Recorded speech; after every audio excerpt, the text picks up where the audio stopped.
Good morning. Hand today's Queen Jack of clubs. So in this hand we have big blind open raises.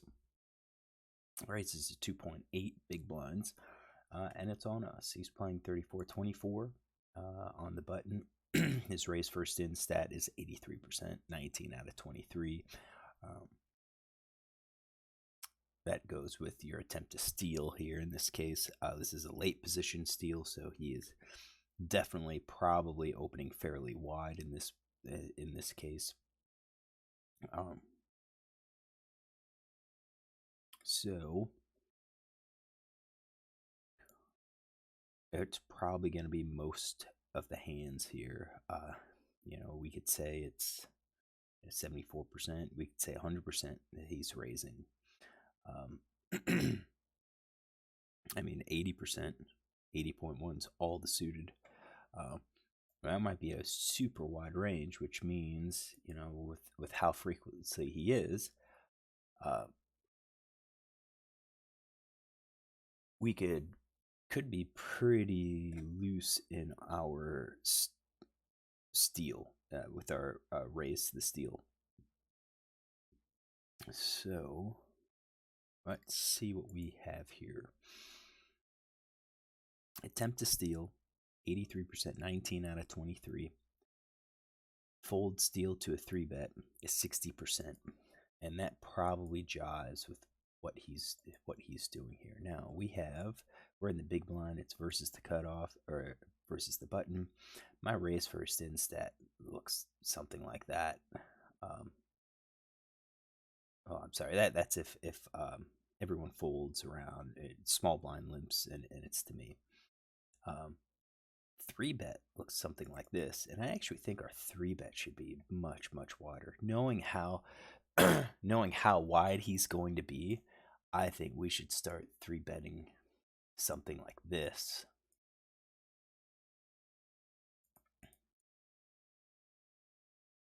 We are giving up, opportunities. We're giving up balance, but I think what we want to do is have something pretty good here.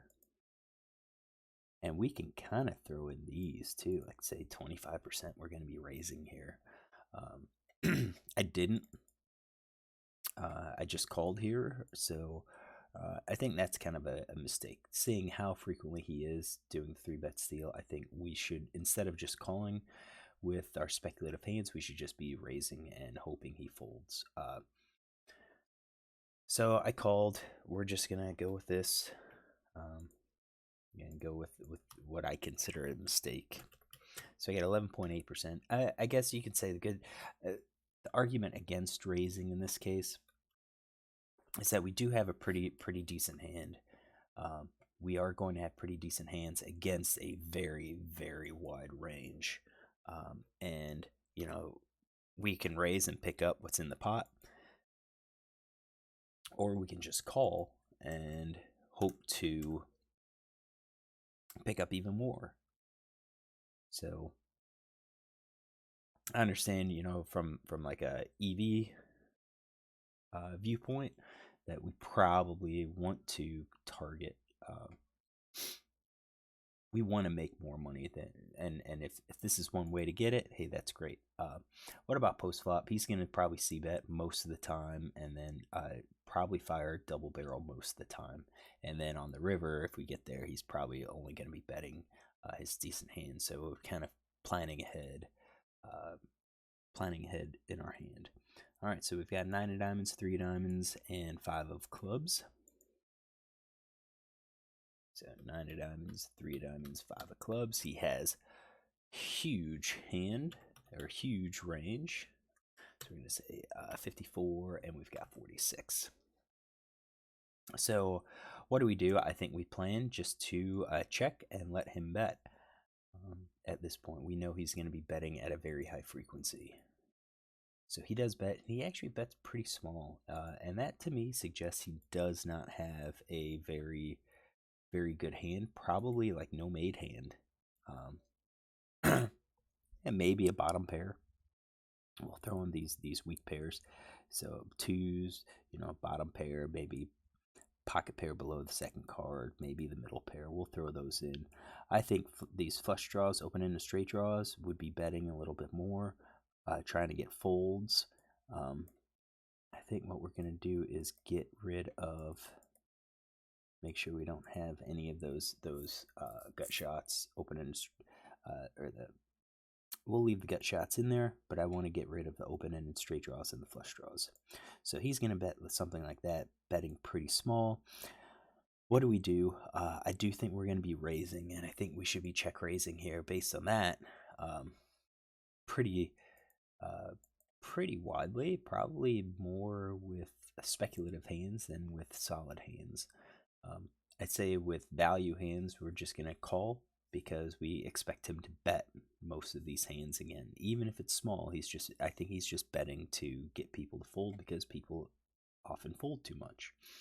So on his flop, he does the c-bet. C-bet in position, 86%. What happens if he faces a raise? Fold to check raise. Fold to raise after a c-bet is 30%, 3 out of 10. So that kind of jives with what I'm expecting. So I don't think we're going to be super balanced. I think what we can have is maybe like a top pair type hand. So top pair, maybe pocket pair below the top pair, and then we're going to be looking at flush draw, two card backdoor flush draw, and then I think we're going to be raising with over pairs, meaning like our aces.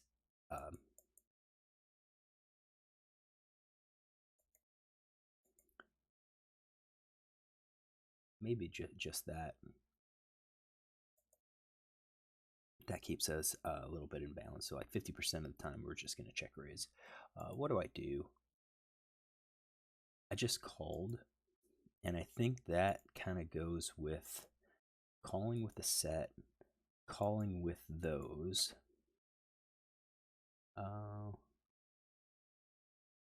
And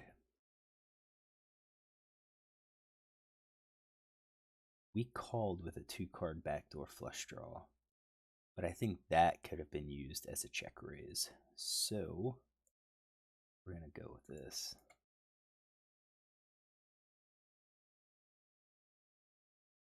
I'm not sure if we're going to be calling it with any of these overcards. We know he's going to be betting again, and I think it's just too speculative. I say we're going to be calling with those. We have our pairs, the lower pairs that we're kind of turning into bluff catching mode. So I'm going to go with this. Again, I kind of feel like I should have check raised with my 2-card backdoor flush draw. All right, so I've got 14.7% of my range. My combos right now is 21 combos. His range, very, very wide. I think that the bet sizing was pretty telling. So now we see Jack of Hearts. So my range's equity is 74.5 and his is 25.5. I don't see any reason to bet here because I expect him to bet. So I check and he bets, and now he actually sizes up a little bit more. So once he sizes up, I think at that point, I think he might be reading me as possibly having a diamond draw, because I think in his mind, and a lot of people's mind, there's a flush draw out there. I should be checking, if I had trips, if I had a pair, over pair, I should be raising to prevent that diamond from getting there. So I think sizing up could be a 2-pair type hand, could be a top pair. I think it's still like a weak pair hand that he's making a bet with. Definitely could be open-ended straight draw, could be a gut shot. Does he have any of these no-made hands? Maybe. But I think I'm going to leave him out. I'm going to say he's got hands that like that. And then it's on us, and we've kind of expect that, so we're going to be calling with our set, and I think we're going to probably call with a weak pair again, because of his tendency to bet twice, and then if he doesn't connect, if he doesn't have anything, just checking behind. So I think we're going to be calling with 100% of our range, which is still puts us ahead. So what do? I do call. So my turn range is that. I've got 100% of my range. I've got 21 combos. Villain. His range has constructed a little bit. His combos still 403 combos. Still a lot of combos. 8 of diamonds comes in. And that now I think is going to freeze him. So if I bet a set, do I think many of his hands are going to call? Probably not. If I bet that set, I think his straight's going to call, two pairs going to call. Maybe two pairs are going to call. Straight, I think, is going to call. Two pair, maybe. I don't think top pair. I think top pair is just going to fold. Two pair may even fold. So I don't see. I think I'm going to get a whole lot of value with my sets. So I think it's just going to be like a check call. So I checked. Villain 7 bets. Now he went small bet on the flop. He bet bigger, and now he's betting smaller. What kind of hand's going to do that? I don't think a straight's going to make that type of play. I don't think two pairs going to make that type of play. I think if anything, two pair might be going for a little bit more value. Maybe doing half pot. Could have top pair, definitely. I think maybe a weak. I don't think a weak pair. I think I'm just going to be a top pair type hand. I think that's about it, and that means we're going to be calling with set, and I think the weak pair we're just folding that. So I did call. I showed jacks. He shows ace 4, so he actually didn't have anything. And that kind of goes back to here. We thought, could he really do it with a no-made hand?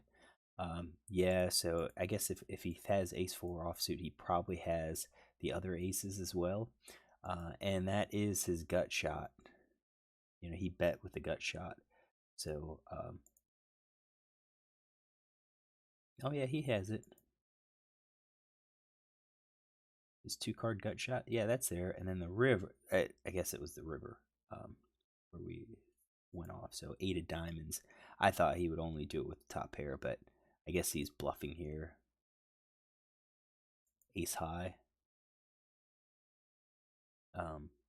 And we got paid off. I think the